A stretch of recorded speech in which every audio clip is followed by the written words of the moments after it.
How to remember what you read, how to remember what you study। उम्मीद करता हूं सारे के सारे अच्छे हो। हर स्टूडेंट इस फेज से गुजरता है, उसकी चीजें समझ में नहीं आती, या फिर स्टडी प्रॉपरली नहीं हो पाती, या फिर स्टूडेंट को स्टडी करने का तरीका पता नहीं होता और याद करने का तरीका पता नहीं होता। तो आज हम वो सारी चीजें डिस्कस करेंगे कि आप इजीली से किसी भी चीज को एक लंबे टाइम तक याद कैसे रख सकते हैं। डिस्कस करेंगे कि आप कैसे याद कर सकते हैं, है ना। सबसे पहले मैं बात करूंगा कि find out who you are. देखो, आपको पता लगाना होगा कि आप किस तरह के इंसान हो, और मैं आपको बताता हूं कि कैसे हमारे पास 5 सेंसेस होती हैं, लेकिन पढ़ने के लिए हमें सिर्फ 3 सेंसेस की जरूरत है, जो है sense of hearing, sense of vision, sense of touch. तो इन तीनों सेंसेस की हेल्प से हमें यह देखना है कि हम सुनकर अच्छे तरीके से याद कर सकते हैं, या फिर देखकर अच्छे तरीके से याद कर सकते हैं, या फिर लिखकर अच्छे तरीके से याद कर सकते हैं। तो अब हम क्या करेंगे? सबसे पहले एक हफ्ते के लिए हम किसी भी टॉपिक को सुनेंगे और उस हफ्ते के आखिरी दिन देखेंगे कि हम कितना याद कर पाए। फिर अगले हफ्ते हम किसी भी टॉपिक को देख देख के याद करेंगे और उस हफ्ते के आखिरी दिन देखेंगे कि हम कितना याद कर पाए। फिर अगले हफ्ते हम किसी भी टॉपिक को लिख लिख कर याद करेंगे और उस हफ्ते के आखिरी दिन देखेंगे कि हम कितना याद कर पाए। और ऐसा करने से हमें पता चल जाएगा कि हमें अपनी किस सेंस का यूज टॉपिक को याद करने के लिए करना चाहिए। ठीक है, अब बात करेंगे री रीड योर टॉपिक। जब हम किसी भी टॉपिक को पढ़ते हैं ना, तो हम सोचते हैं कि वो हमें याद हो चुका है, लेकिन अगर उस टॉपिक का कुछ टाइम के बाद रिवीजन ना किया जाए तो वो टॉपिक हम भूल जाते हैं। फॉर एग्जाम्पल, जब आप टीवी देखते हैं तो टीवी पर ऐड आते हैं, और एक ही ऐड दिन में बार बार आता है। एक टाइम आता है कि आप ऐड का हर एक डायलॉग बिना देखे बोल देते हो, और ऐसा इसलिए हुआ क्योंकि आप उस ऐड का रिवीजन बार बार कर रहे हो। अगर आप किसी भी टॉपिक को लंबे टाइम तक याद रखना चाहते हैं तो आपको रिवीजन करना ही होगा। और एक रिसर्च के दौरान पाया गया है कि अगर हम किसी भी टॉपिक का 3 बार रिवीजन कर लेते हैं तो हम उस टॉपिक को एक लंबे समय तक याद रख सकते हैं। इसीलिए आपको एक टारगेट बनाना होगा कि आप किसी भी टॉपिक के कम से कम 3 रिवीजन तो करेंगे ही। ठीक है, अब बात करते हैं थिंक विद पिक्चर, मतलब इमेजिनेशन। किसी भी टॉपिक को याद करने का सबसे अच्छा तरीका है इमेजिनेशन।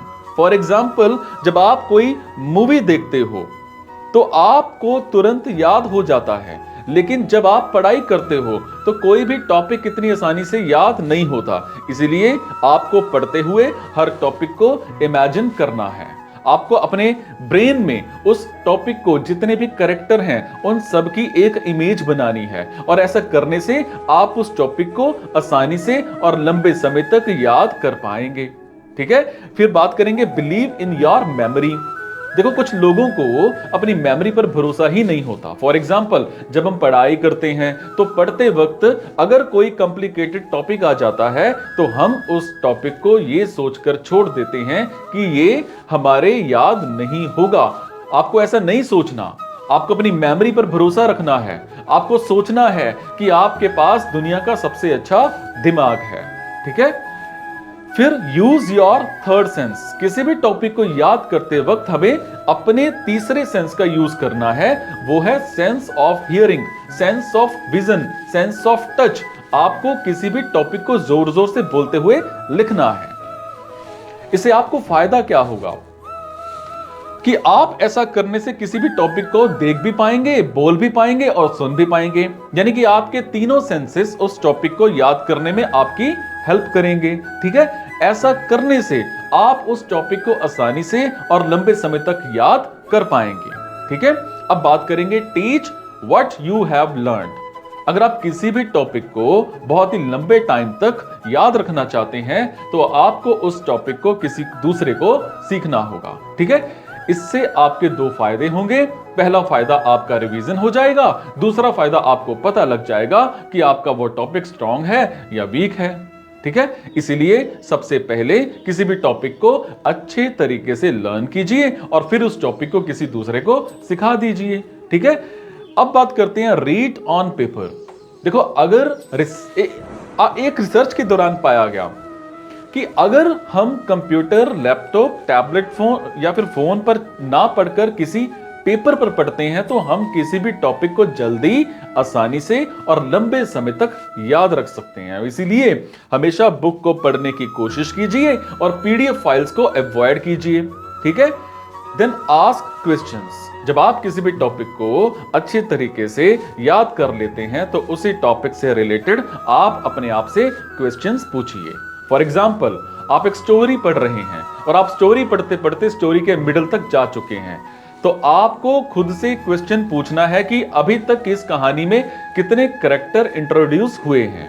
ठीक है, ऐसा करने से आपको हर कैरेक्टर याद हो जाएगा और आप भूल जाते हैं तो आप तुरंत पेज पलटकर देख सकते हैं और फिर आप अपने आप से पूछ सकते हैं कि अभी तक आपको कौन सा कैरेक्टर सबसे ज्यादा पसंद आया, और ऐसा करने से आपका रिवीजन भी होता रहेगा और आपके डाउट्स भी क्लियर होते रहेंगे। ठीक है, अब बात करेंगे never read without a pencil. देखो, पढ़ते वक्त आपके पास एक पेंसिल होनी चाहिए, इससे आप इंपॉर्टेंट टॉपिक को अंडरलाइन कर सकते हैं और ऐसा करने से रिवीजन करते वक्त आपका टाइम बच जाएगा और आपके नोट्स बन जाएंगे और आप पेंसिल की हेल्प से उस टॉपिक में कुछ एक्स्ट्रा नोट भी ऐड कर सकते हैं। डन। अब बात करते हैं टेक रेगुलर स्टडी ब्रेक्स। देखो, पढ़ाई करते वक्त अगर आप सही टाइम पर ब्रेक नहीं ले रहे हैं और पढ़ते ही पढ़ते जा रहे हैं, और ऐसा करने से आपका माइंड थक जाएगा, जल्दी थक जाएगा और किसी भी टॉपिक को याद करने में ज्यादा समय लगेगा। इसीलिए आपको सही समय पर ब्रेक जरूर लेना है। आप 50 मिनट्स या फिर 1 घंटे के बाद क्या कर सकते हैं, 1 घंटे के बाद आप ब्रेक ले सकते हैं, 5 से 10 मिनट का ब्रेक ले सकते हैं। 5 से 10 मिनट जो है वो आपके माइंड को फिर से तरोताजा करने के लिए काफी है। डन। अब बात करते हैं स्लीप प्रॉपरली। देखो, किसी भी टॉपिक को याद रखने में ना नींद बहुत बड़ा रोल प्ले करती है और इसलिए आपको रोज अच्छी नींद लेनी चाहिए। अगर आप अच्छी नींद नहीं ना लोगे तो आपका माइंड थक जाएगा और थकान के कारण आपका माइंड प्रॉपर काम नहीं करेगा। और अपने माइंड को हेल्दी रखने के लिए आपको कम से कम 6 से 8 घंटे की नींद लेनी चाहिए। ठीक है, तो जो मैंने आपको आज बताया ना, अगर आप इसको फॉलो करते हो तो आप किसी भी टॉपिक को आसानी से और लंबे समय तक याद रख सकते हो।